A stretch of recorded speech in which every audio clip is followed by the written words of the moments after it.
P. Diddy just settled out of court at the speed of light. Grand opening, grand closing.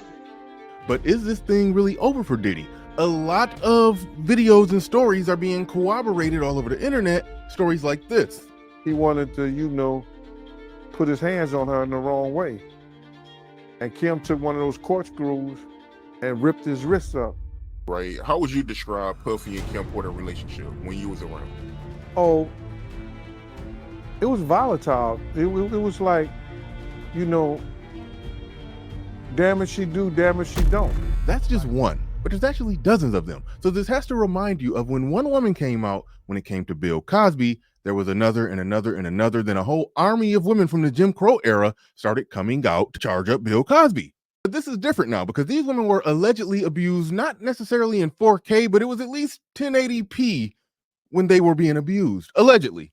Now, there's three different ways to look at this. There's the sexual abuse versus just the physical violence. And I know a lot of people merge those two together. I think they actually should be separate. I don't have a lot of sympathy for women over the age of 18 who participated in sexual acts that they later regret. That's where it gets goofy. And the Believe All Women movement and the Me Too movement, when those two come together, it gets ridiculous. And then now all of a sudden, anybody that P. Diddy brushed up against at a party back in 97 will be coming forward. I don't want to see that. But there are so many claims of him actually being physically violent with somebody. If you can prove that, I have no problem with you trying to get justice.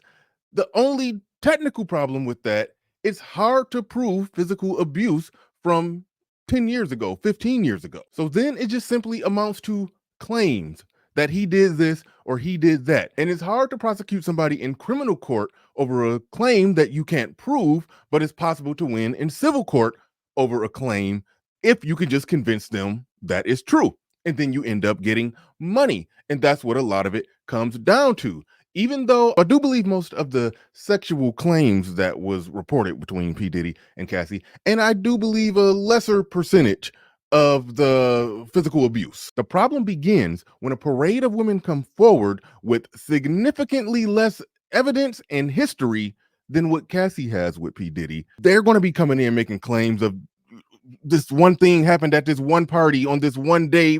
It's going to get ridiculous. And you can only settle out of court so many times. So this has opened up the floodgates to where P. Diddy is going to be dealing with charges and claims pretty much for the rest of his life, like Bill Cosby. We have not yet figured out a way to protect real actual victims and a way to protect the men from the opportunist. Whenever anybody is talking about writing a tell-all book, I'm skeptical, even though I believe a relatively high percentage of what Cassie has said. But rather, we're talking about Will Smith's former assistant writing a tell-all book, which he's going to do. It's all a form of extortion. It's basically saying, give me X number of dollars. If you give me X number of dollars, I won't write the book. If you don't give me that money, I'm going to write the book. So the whole entire game of it all turns into people essentially trying to monetize their relationship or lack thereof with a celebrity that they were in close proximity to, whether it was for 5 years, 1 year, or one random night. That's what P. Diddy will be dealing with for the rest of his life. Now, if he did all of these things that are being claimed and people can prove it and they got their stuff together, then it is what it is. But we are lying to ourselves if we don't think that this thing is going to get absolutely ridiculous and out of hand. The legitimate and the illegitimate claims, all the same, nonstop barrage. And seeing as he has that reputation of, let's just say, making people come up missing when he gets into some type of situation with them, it's like you can't even play that card now. When you open the paper and you see a P. Diddy sexual assault case, and then you turn the next page and it's also followed by a missing person report. Yeah, it was the same person. People are going to start to talk. And there's no way out of this for him because there's no shortage of women who are going to want to get paid. Click right here to see the claims of Keke Palmer get adequately debunked.